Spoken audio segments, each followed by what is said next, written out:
peduli seberapa besar manfaat yang bisa kita berikan. Orang tidak peduli seberapa hebat kamu, seberapa keren kamu, tapi orang hanya akan peduli seberapa besar manfaat yang kamu bisa berikan kepada orang lain. Lanjut? Baik. Rekan-rekan yang dirahmati Allah Subhanahu wa taala, tentunya kita sudah banyak sekali melihat berita-berita yang ada di sosmed, di radio, dan grup-grup WhatsApp yang terus memberikan informasi-informasi seputar mengenai musibah ini sudah terlalu banyak sekali. Dan dampak dari adanya wabah ini memang tidak sederhana, ya. Pada saat ini kita menghadapi sebuah krisis yang krisisnya sifatnya itu double crisis gitu ya.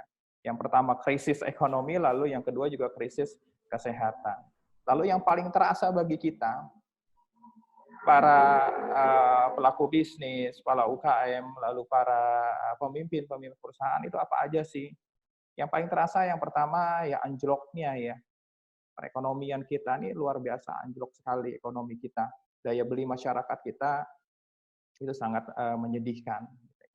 Lalu yang kedua, adanya lagi permasalahan-permasalahan yang sangat tidak mengenakan, yaitu ancaman kehilangan pendapatan. Banyak sekali orang-orang yang terpaksa harus dirumahkan, terpaksa harus di PHK karena adanya wabah ini. Lalu yang ketiga, tidak dapat bekerja untuk memenuhi kebutuhan. Ya, ini bukan hanya cerita mengenai 1-2 orang saja, 10-20 orang saja, atau bahkan 100 atau 200 orang saja, tapi ribuan orang mengalami hal ini. Mereka tidak dapat memenuhi kebutuhan sehari-harinya karena mereka sudah tidak lagi bekerja. Rekan-rekan yang rahmati Allah Subhanahu wa taala, kita juga melihat banyak sekali yang di PHK jutaan. Terakhir berita yang terhangat adalah KFC ya. KFC sudah banyak mem-PHK karyawan-karyawannya. Seperti kita ketahui KFC ini rajanya ya dari restoran siap saji merumahkan karyawan-karyawannya. Dan juga nih bukan hanya sekedar kita selaku UKM, tapi juga nih banyak artisnya juga yang punya restoran juga kena juga imbasnya.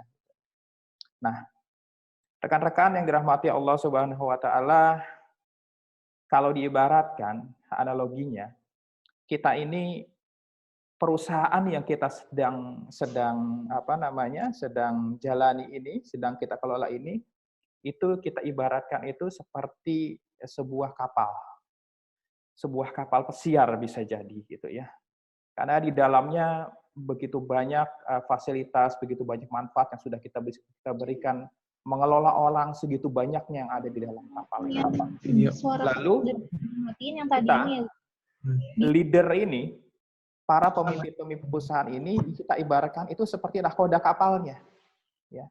Nahkoda dari kapal yang sedang kita kemudikan ini, yang saat ini sedang berlayar, gitu ya. Dan orang-orang yang ada di dalamnya, para pekerja semua yang ada di dalam itu diibaratkan seperti anak buah kapal atau ABK. Nah, rekan-rekan yang dirahmati Allah Subhanahu wa taala, kalau saja sebelumnya kapal yang kita sedang tumpangi ini, sedang kita kemudikan ini berjalan dengan sangat mulus. Kalaupun ada gelombang, ya masih kita bisa hadapi tidak terlalu besar. Tapi kondisi saat ini, kita sedang menghadapi sebuah gelombang yang besar sekali, yang dahsyat sekali. Gelombang ini gelombang yang mungkin belum pernah kita hadapi sebelumnya.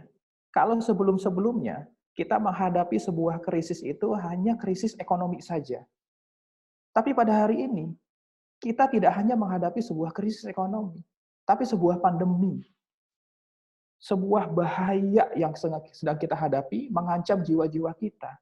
Serba salah memang bagi sebagian para pemilik bisnis, bagi para owner, serba salah. Kita mau buka optimal juga. Kasihan dengan karyawan-karyawan kita terkait dengan bahaya. Tidak buka juga seperti apa. Ini kalau bisa dibilang dapat pukulan, itu double pukulan, gitu. Double jab kita dapat. Pertama, karena krisis ekonominya, lalu yang kedua karena krisis COVID-19-nya. Itu seperti itu. Lalu pertanyaannya, ketika kapal ini sedang goyang dahsyat karena terpaan ombak itu, apakah kita selaku leader ini akan melepaskan kemudi kapal itu? Apakah mungkin kita akan melepaskan kemudi kapal itu yang akhirnya kapal itu semakin tidak terkendali dan akhirnya kapal itu bisa terbalik dan akhirnya bisa tenggelam? Saya rasa tidak. Saya rasa dari semua sahabat-sahabat di sini yang leader di sini yang memiliki perusahaan tetap akan memegang kemudi itu sekeras mungkin. Semakin kencang goyangannya, maka semakin keras pula kita akan memegang kemudi itu. Karena apa? Karena kita tidak mau kapal ini atau perusahaan ini tidak terkendali. Kita berusaha kapal ini tetap dalam kendali kita. Walaupun goncangannya sangat luar biasa. Karena apa? Kita mau tetap semua dalam kendali kita. Karena di dalam kapal itu sudah banyak sekali orang-orang yang menerima manfaat dari kita. Sudah yang ketergantungan dengan kita itu sudah banyak sekali.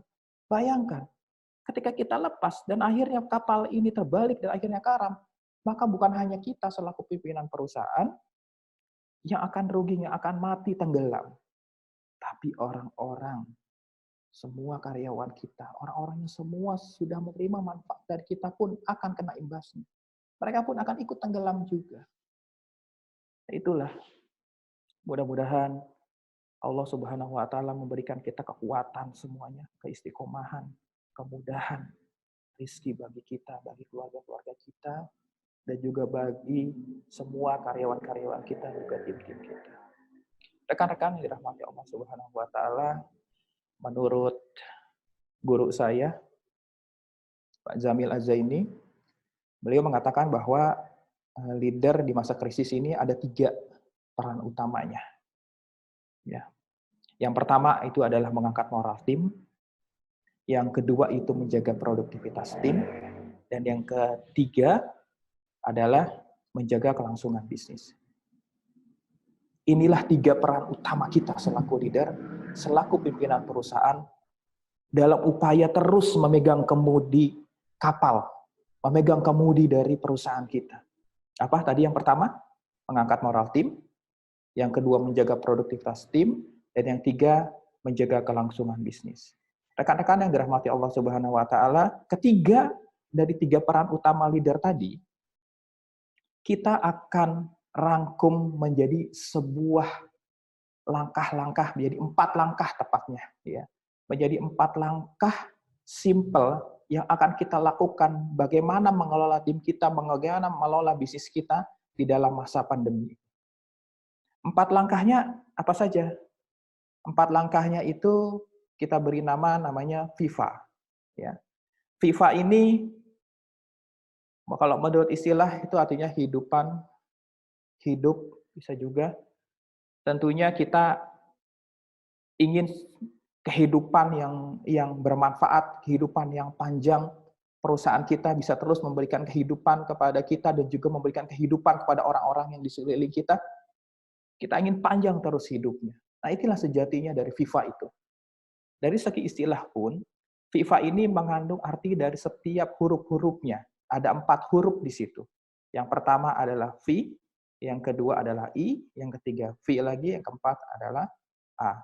Dari huruf-hurufnya yang pertama, V adalah vibration. Ya.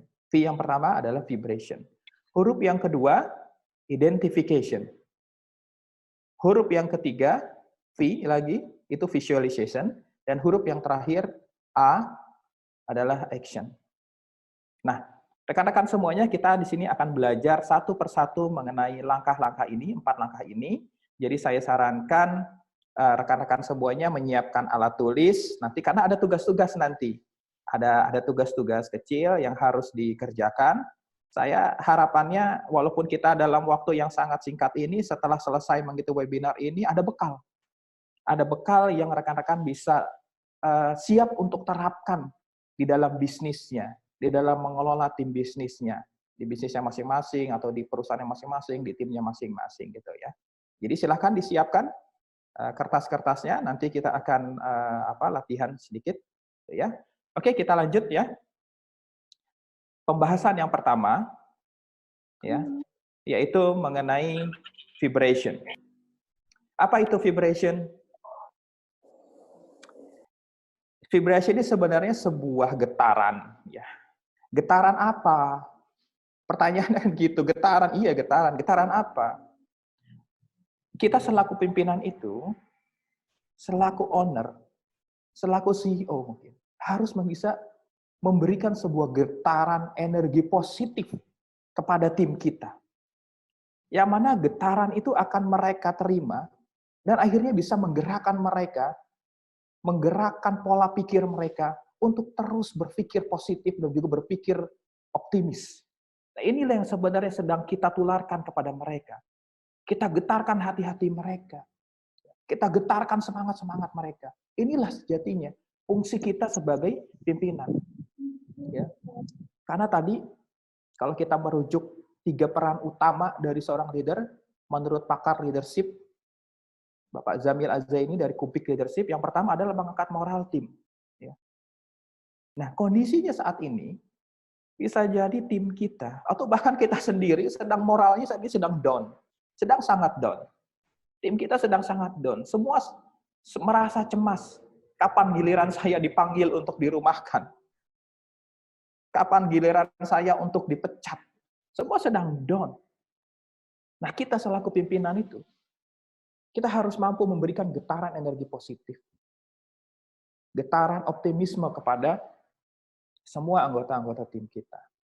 Sebagai contoh, mungkin kita pernah melihat sebuah sejarah, ya, melihat sebuah sejarah dulu bagaimana seorang Al-Fatih mampu menembus benteng Konstantinopel. Sebagian besar dari kita hanya melihat pada saat keberhasilannya saja menembus benteng tersebut gitu loh. Nah, ada hal yang sangat unik yang kita bisa pelajari sebagai pimpinan di sana. Apa pelajarannya? Ketika Al-Fatih dan juga pasukannya tidak berhasil menembus benteng Konstantinopel itu selama berbulan-bulan, 50 hari lebih, bayangkan. Hampir 3 bulan, Al-Fatih beserta pasukannya tidak berhasil menembus. Pasukannya sudah sangat lelah. Korban juga sudah cukup banyak. Sudah sangat lelah. Sudah sangat frustasi mereka. Moralnya sudah sangat down. Tapi apa yang terjadi, saudara? Ternyata Al-Fatih dengan konsep leadersnya dia, ini mampu menggetarkan para pasukannya. Dia berhasil menaikkan kembali moral para pasukan-pasukannya untuk semangat kembali dan meyakini bahwa benteng itu akan bisa ditembus.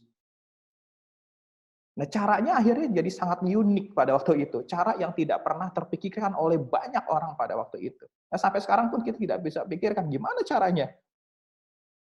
Itu kapal yang segitu besar-besarnya bisa diangkat ke atas bukit. Gerakan yang luar biasa itu karena adanya getaran vibrasi yang dilakukan oleh Al-Fatih kepada pasukan-pasukannya. Sehingga hal-hal yang tadinya tidak mungkin itu menjadi sangat mungkin. Kenapa? Karena di dalam diri pasukan-pasukannya itu sudah tertancap getaran-getaran yang luar biasa, getaran optimisme, ya, yang itu akan mempengaruhi pola pikir mereka. Begitu pula kita dalam masa pandemi ini. Ya. Tentunya bukan hal yang sederhana memang, ya. Bagi saya pun mengalami sekali. Di awal-awal saya mengalami juga kondisi sangat down. Lalu bagaimana akhirnya saya diberikan semangat juga oleh guru saya, Pak Jamil Azzaini. Lalu akhirnya saya bisa kebangkit kembali dan saya akan memberikan getaran itu kepada karyawan-karyawan saya. Dan akhirnya juga saya berbagi kepada semua rekan-rekan saya. Untuk bisa sama-sama kita selaku leader ini memiliki tanggung jawab untuk memberikan getaran-getaran energi positif. Akhirnya Al-Fatih bisa memberikan sebuah optimisme bahwa benteng itu bisa ditembus, walaupun dengan cara yang tidak biasa. Diangkatlah itu. Kapal-kapalnya yang besar-besarnya itu luar biasa itu, diangkat ke atas bukit. dan akhirnya bisa melewati sebuah salat yang ada rantainya. Nah, tentunya ini hal yang sangat mengejutkan sekali. Nah, itu zaman Al-Fatih gitu ya. Lalu pada saat kondisi sekarang pun alhamdulillah bahagianya sekali saya juga tergabung dalam Academy Trainer, ya associate di Academy Trainer. Kita semua juga melakukan sebuah getaran energi positif yang baru-baru ini kita lakukan, yaitu Festival Trainer Nasional 2020. Dalam rangka kita memberikan getaran energi positif kepada semua masyarakat Indonesia, yaitu dengan bertajuk tagarnya Gerakan Indonesia Bicara Positif. Jadi, sebuah sebuah pembicaraan yang positif itu jangan dianggap remeh. Sebuah vibrasi positif itu jangan dianggap remeh. Kenapa?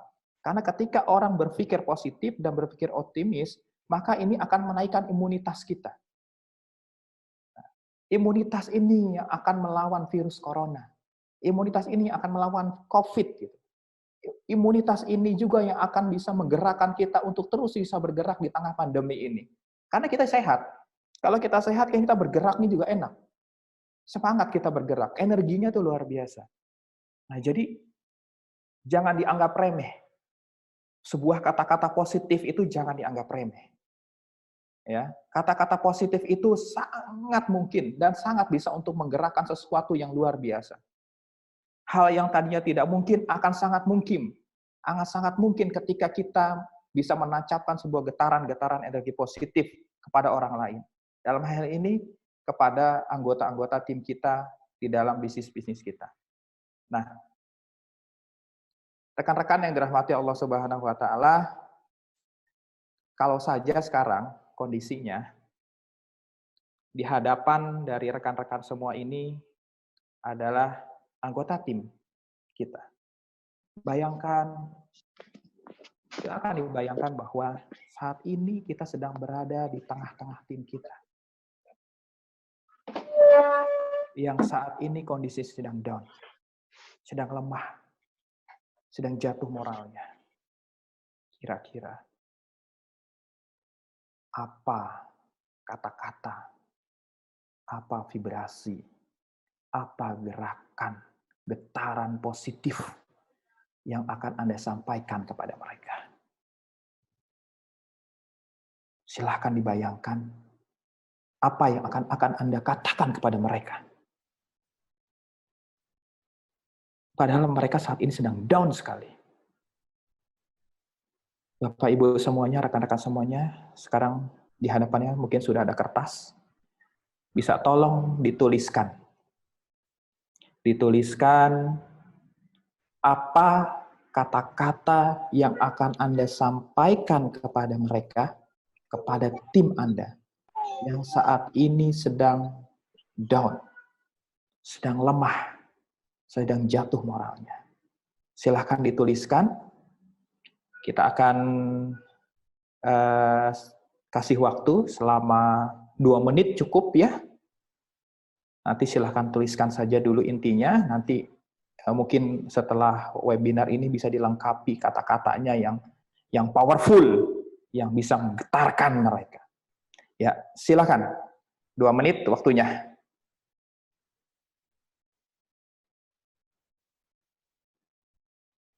Silahkan dibayangkan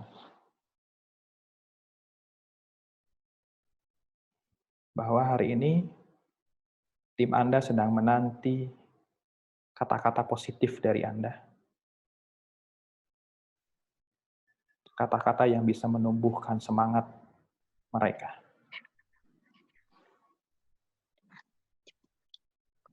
Assalamualaikum.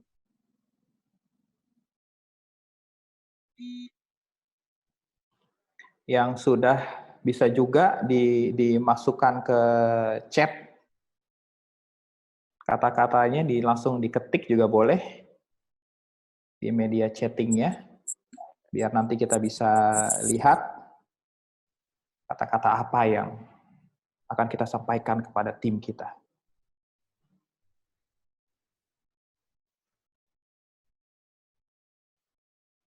Mas Sugeng dari Semarang juga sudah hadir nih, alhamdulillah. Mas David dari Jogja, alhamdulillah nih. sekjen kita dari Aspakin. Keren sekali nih sekarang Aspakin nih, sekjennya Mas David nih.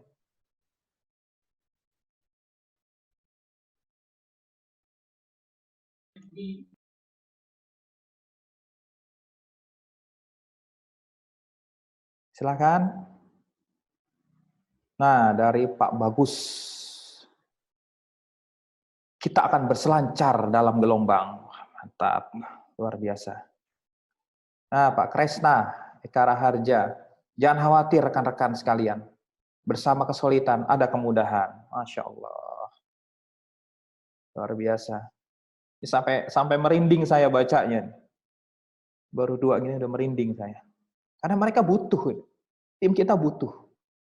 Butuh sebuah getaran-getaran optimisme. Mas David, Allah sesuai atau mengabulkan dengan apa yang menjadi prasangka hambaku. Masya Allah. Pak Samdan Subhi, tiap masalah pasti ada solusi. Tinggal sabar dan doa. Masya Allah.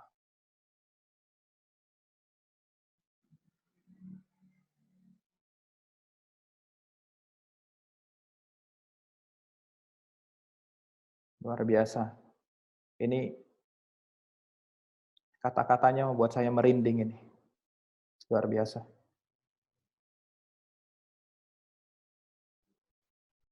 Nah, dari Palu Dharma Rifai. Ini menyentuh banget nih. Keluarga banyak orang membutuhkan kita. Apa kita akan berhenti sampai di sini? Ayo, gerak bareng. Luar biasa, menyentuh sekali. Pak Febri, tugas kita ikhtiar sungguh-sungguh. Hasil kita pasrahkan pada Allah. Mantap. Ya, baik rekan-rekan semuanya. Nanti silahkan nanti bisa dilengkapi kata-katanya yang powerful, yang bisa menggetarkan tim-tim kita. Menggetarkan kita dulu gitu ya. Kata-kata ini sebenarnya menggetarkan kita dulu. Ketika kita sudah bergetar, insya Allah kita akan bisa menggetarkan tim kita. Karena vibrasi ini harus hadir di dalam diri kita. Harus benar-benar tulus dari dalam diri kita. Kalau kita benar-benar tulus, insya Allah itu nyampe ke hati-hati para tim kita. Masya Allah, ini masih banyak yang menulis dan ini keren-keren semuanya. Insya Allah saya doakan mudah-mudahan timnya bisa lebih kuat, bisa lebih hebat lagi, dan bisa lebih solid lagi setelah digetarkan oleh rekan-rekan semuanya. Baik rekan-rekan, kita akan lanjut ke dalam tahap berikutnya dari FIFA ini. Tahapan yang kedua, setelah kita melakukan sebuah proses getaran, ya, kita menaikkan moral para tim kita. Tahapan yang kedua adalah melakukan proses identification. Apa itu identification? Proses identifikasi ini sebenarnya adalah proses untuk mengamati lebih dalam. Ya. Kalau hanya mengamati, itu proses looking bisa jadi gitu ya. Tapi identifikasi itu mengamati dengan jauh lebih dalam lagi, lebih deep dari hanya sekedar dia mengamati, daripada hanya sekedar dia melihat saja. Nah, mengamati apa? Mengamati semua resource yang ada pada diri kita, dalam perusahaan kita, tim kita, dan juga semua resource yang ada dalam kondisi yang saat ini sedang terjadi. Nah, kalau kata Sun Tzu itu, dalam proses identifikasi sebenarnya ini, Sun Tzu itu, ya. Jika Anda memahami siapa musuh Anda, dan siapa diri Anda, maka Anda tidak perlu khawatir akan hasil dari 100 pertempuran. Artinya, ketika kita berhasil melakukan proses identifikasi, kita mengenali diri kita, tahu kekurangan kita, kelebihan kita apa, musuh kita tahu kekurangan mereka apa, kelebihan mereka apa, maka separuh dari hasil pertempuran itu, lebih dari separuh dari hasil pertempuran itu sudah ada di tangan kita. Kita bisa menang ketika kita bisa tahu semuanya. Apa yang kita amati dari diri kita dan juga dari lawan kita. Nah, rekan-rekan, apa sih yang perlu kita identifikasi dalam masa pandemik ini? Yang pertama kali kita harus lakukan proses identifikasi adalah kondisi perusahaan kita dulu.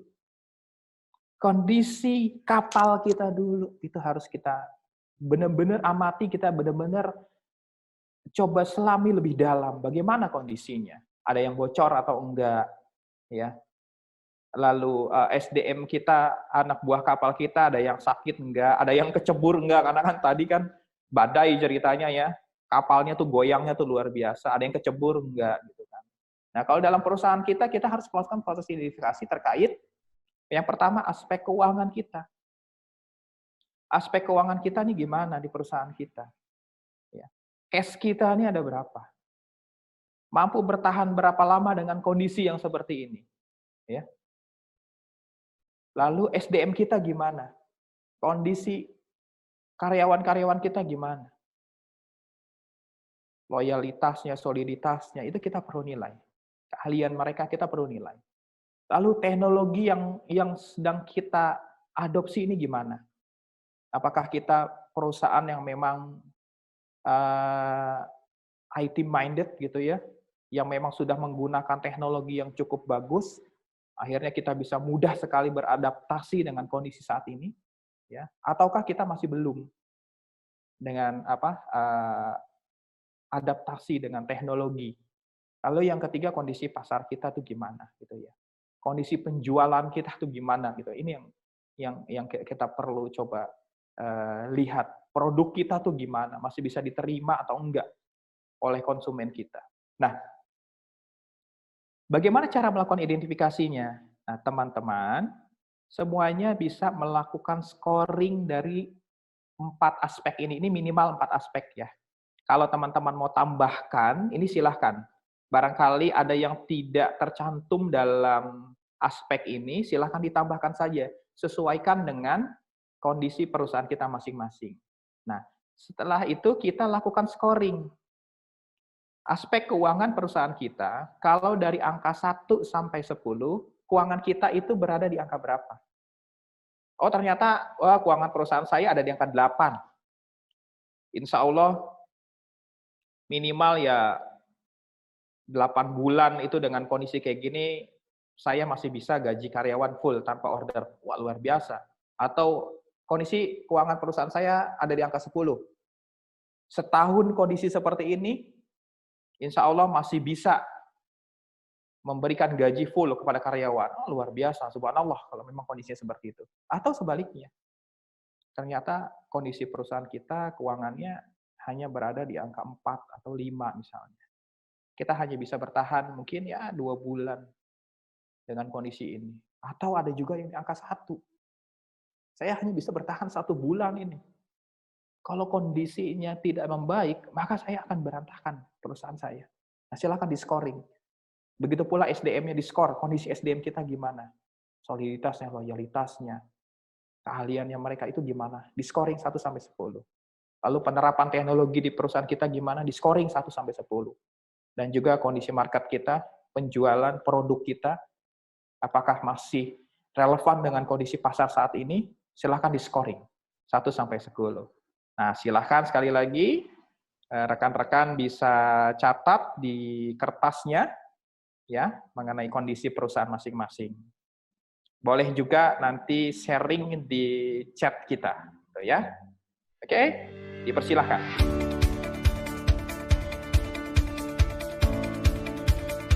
Silahkan disusun semua aspek-aspeknya dan di-scoring.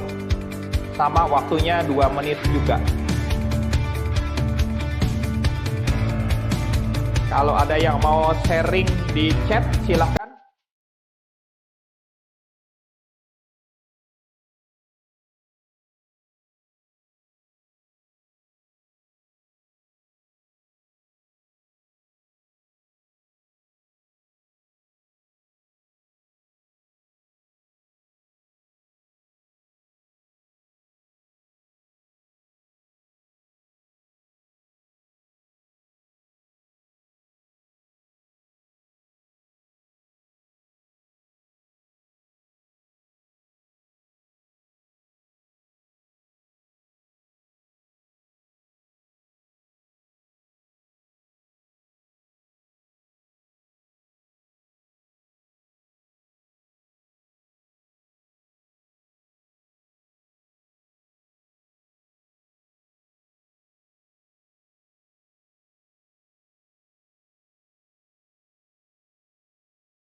Oke, baik.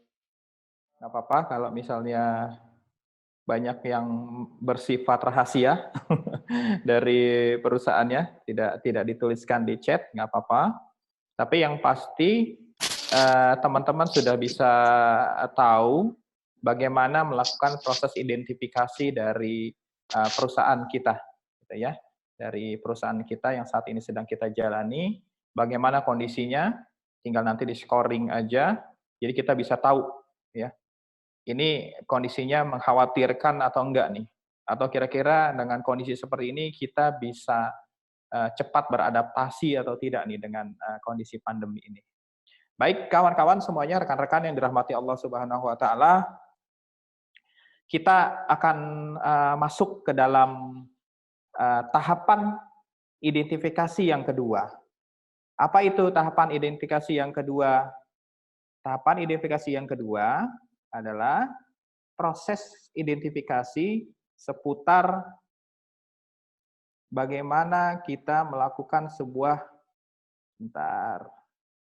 Proses yang kedua adalah kita melakukan sebuah proses identifikasi seputar perubahan perilaku konsumen kita, ya. Jadi, dengan adanya kondisi pandemi ini, tentunya banyak hal-hal yang sudah tidak lagi relevan dengan kondisi sebelumnya. Ada terjadi shifting of behavior dari konsumen-konsumen kita, dari masyarakat kita secara umum, ya. Dulu yang sebagian besar orang misalnya ke restoran, mau makan itu keluarga pergi ke restoran, dia, bersama keluarga di situ. Nah, sekarang sudah tidak ada lagi, ya. Semua serba sekarang take away. Nah, ini juga yang dialami oleh, rekan saya, salah satu pemilik, gerai, restoran Jepang yang cukup terkenal, yang lagi happening saat ini. Karena konsepnya masakan Jepang itu adalah makan, bersama keluarga, bareng-bareng, akhirnya sekarang semua gerainya itu harus tutup. Nggak bisa karena ada pembatasan sosial ya. Ini nggak bisa, sudah tidak lagi relevan dengan kondisi saat ini. Padahal dia baru buka juga lagi. Di daerah Gatot Subroto baru banget buka berapa bulan sebelum pandemi. Dan akhirnya terpaksa harus ditutup. Dan dia harus segera shifting cara terbaru untuk bisa tetap survive, untuk bisa sesuai dengan bagaimana perilaku yang ada pada saat ini dari konsumen-konsumen kita. Nah, tugas kita pada saat ini adalah mengidentifikasi ya semua perubahan perilaku yang terjadi pada saat pandemi ini terjadi ya dari semua konsumen-konsumen kita. Nanti kawan-kawan semuanya bisa buatkan tabel ya. Nanti silahkan ditulis tabelnya di dalam tabel tersebut ya di dalam kertas masing-masing atau bisa juga nanti sharing di chat silahkan. Nah, perilaku konsumen kita itu sebelumnya itu gimana? Sebelumnya gimana? Lalu sekarang perubahannya gimana? Nah, ini teman-teman perlu identifikasi ini. Ya. Dari perubahan dulu dengan sekarang dilihat ada peluang tidak di situ atas perubahan-perubahan konsumen. Saya yakin setiap terjadinya sebuah proses shifting ini, kalau kita jeli ini pasti ada peluang di situ yang kita bisa ambil. Nah, teman-teman bisa melakukan proses mapping identifikasi dari perilaku konsumen dari bisnis kita masing-masing ke dalam tabel ini. Silahkan nanti di listing. Perilaku konsumen kita dulu sebelumnya itu gimana aja sih? Misalnya dulu yang akikah misalnya sebagian besar datang langsung gitu ya. Kalau asidik dulu tuh datang langsung itu sebagian besar. Boleh dibilang 80% lah kita itu offline, datang langsung kita. Nah, sekarang enggak. Semuanya ya masih ada juga yang datang juga ngotot minta datang gitu. Padahal kita bikin apa namanya, bikin pelayanannya itu secara online. Tetap ada orang juga yang tetap mau datang gitu. Karena memang kalau di asidik itu kondisinya sebagian besar datang. Itu 80% tuh bisa datang. Nah, sekarang mereka semua berubah ke online. Dan konsepnya pun berubah gitu ya. Konsep akikahnya pun berubah gitu ya. Nah, apa nih yang bisa teman-teman coba identifikasi atas perubahan-perubahan itu. Apakah misal pelayanannya full dilakukan secara online atau kayak gimana, itu nanti silahkan deh. Ya. Orang sekarang misalnya lebih aware terhadap hygiene, terhadap kebersihan gitu ya. Kalau dulu mungkin orang nggak terlalu peduli, yang penting enak aja lah gitu loh. Yang penting enak aja. Nah kalau sekarang orang sudah mikirnya ini hygiene nggak, bersih nggak, dikelolaannya bagus nggak, penjamah makanannya tuh bersih nggak, bagus nggak. Orang sudah aware-nya tuh ke situ. Nah, ini yang perlu kita identifikasikan. Nanti silahkan tugasnya yang ketiga berarti ya, pada hari ini kita akan banyak melakukan latihan-latihan selama webinar ini. Jadi harapannya nanti setelah webinar teman-teman sudah punya bekal, gitu ya.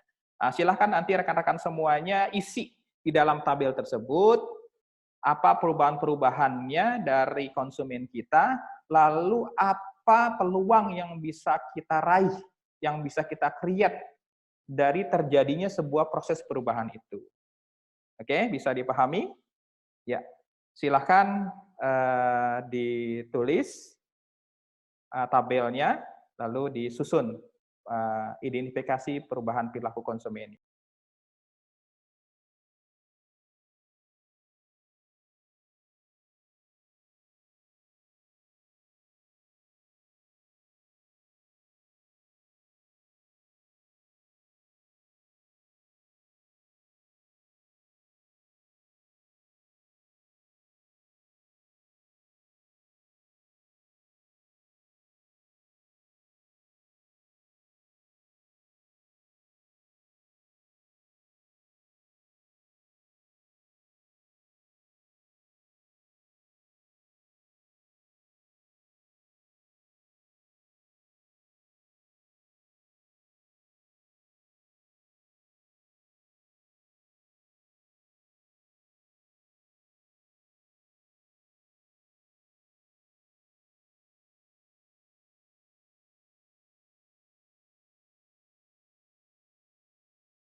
Oke, dari Pak Agus dulu pesannya nih buat hajatan di rumah sekarang disalurkan ke panti. Oke, ya sebagian besar juga sama seperti ini kondisinya.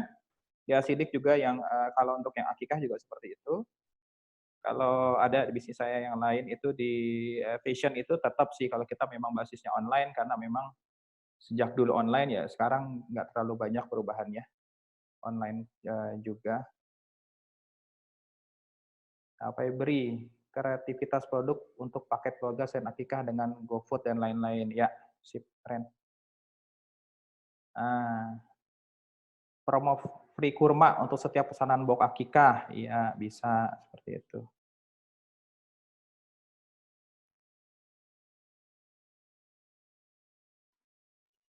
Mungkin ada lagi, silakan. Oke, baik. Rekan-rekan yang dirahmati Allah Subhanahu wa taala, jadi dalam proses identifikasi yang kedua ini, setelah tadi kita lakukan proses identifikasi dari perusahaan kita scoring kondisi internal dari perusahaan kita. Langkah yang kedua dari proses identifikasi adalah mengamati perilaku konsumen kita yang berubah. Kita harus jeli bahwa konsumen kita itu berubah perilakunya. Kalau kita tidak bisa menyesuaikan, ya ini bahaya sekali buat bisnis kita. Saya yakin dari setiap perubahan itu ada peluang-peluang baru sebenarnya yang sedang muncul gitu. Nah, ini kejelian kita semuanya selaku pemimpin bisnis ya. Baik rekan-rekan, kita akan masuk ke tahap yang selanjutnya, itu tahap identifikasi yang ketiga. Kita perlu tahu apa yang saat ini menjadi kecemasan ya dari konsumen kita. Sekaligus juga kita perlu tahu apa yang sebenarnya saat ini menjadi kebutuhan atau harapan dari konsumen kita. Nah, dalam proses identifikasi yang ketiga ini, kita melakukan proses tahap identifikasi yang tadi itu. Kita bisa tahu, coba amati ketakutan-ketakutan yang ada dari konsumen kita. Lalu yang kedua, coba kita listing apa saat ini kebutuhan dan juga harapan-harapan mereka. Nah, sama kondisinya seperti tadi ya. Teman-teman nanti bisa listing semuanya tuh, apa aja ketakutan-ketakutannya, salah satu contohnya misalnya gitu ya. Eh, Saat ini orang sudah sangat peduli kan sebenarnya dengan masalah higienitas yang tadi ya. Orang ini takut terjadinya cross kontaminasi dari orang ke makanan gitu ya. Karena sebagian besar di sini produknya adalah catering. Mereka sangat khawatir sekali ketika dia pesan makanan, lalu ternyata yang menyajikan makanan ini ternyata dia sedang terkena COVID. Karena kondisinya kan nggak selalu ada gejala ya. Ada yang dia tanpa gejala seperti orang sehat aja, tapi ternyata dia carrier. Nah, yang sangat dikhawatirkan adalah terjadinya kontaminasi dari orang ke makanan, dari orang ke kemasan yang dia pegang itu. Nah, pada saat diantar sampai ke orang pelanggan kita dan pelanggan kita makan, kenalah pelanggan kita. Nah, itu sebenarnya ada kecemasan seperti itu juga di tengah kondisi masyarakat. Nah, kita listing tuh kecemasan-kecemasan yang seperti tadi itu tuh. Apalagi kecemasannya? Apalagi selain tadi masalah hygiene, takut tertular dari adanya cross kontaminasi dari makanan dan lain-lainnya gitu ya. Silahkan di listing. Nah, lalu yang kedua, silahkan teman-teman itu sekali lagi, apa sih sebenarnya harapan mereka, kebutuhan mereka tuh apa sih dari konsumen teman-teman semuanya? Kebutuhannya ya, saya pingin banget bisa dapat makanan yang terjamin benar-benar kesehatannya. Penjamah makanannya ini dipastikan bahwa mereka orang yang sehat. Di perusahaannya ini benar-benar menerapkan proses HACCP. Ya. Standar food safety-nya itu kuat. Sehingga makanan yang sampai ke rumah saya itu benar-benar makanan yang bersih, yang sehat, yang tidak mungkin bisa menyebabkan bahaya buat saya dan keluarga saya. Itu harapannya salah satunya. Nah, itu seperti itu. Nah, di antara kecemasan dan kebutuhan harapan itu, nah ini sekali lagi ada peluang di situ. Apa solusi yang akan kita tawarkan?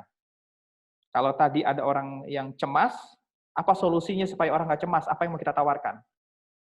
Kalau tadi kita fokus kepada harapan-harapan banyak orang, apa yang kita bisa tawarkan kepada mereka untuk bisa memenuhi harapan mereka? Nah, kawan-kawan, sekarang silahkan kembali angkat pulpen Anda, lalu tulis di kertas mengenai identifikasi kecemasan dan kebutuhan atau harapan konsumen dari konsumen Anda semuanya. Waktunya sama 2 menit lagi, ya. Silahkan ditulis atau bisa juga sharing di chat yang disediakan di Zoom ini. Silahkan.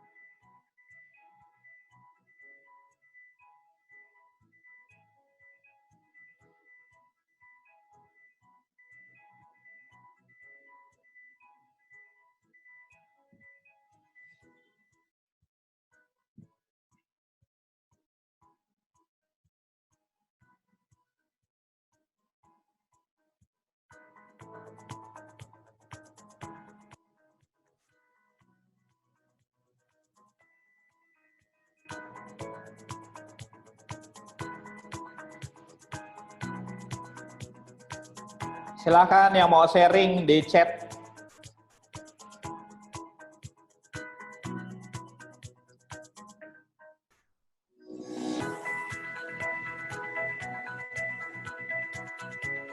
Ya, Pak Febri, kecemasannya takut mengadakan hajatan akikah karena larangan berkumpul. Solusinya bisa bagi langsung atau saluran ke panti. Ya. Oke, silahkan. Oke, baik. Rekan-rekan semuanya, kita tadi sudah masuk ke dalam langkah yang ketiga dari proses identifikasi ini. Maka kita akan masuk lagi ke dalam tahapan yang selanjutnya, yaitu tahapan identifikasi mengenai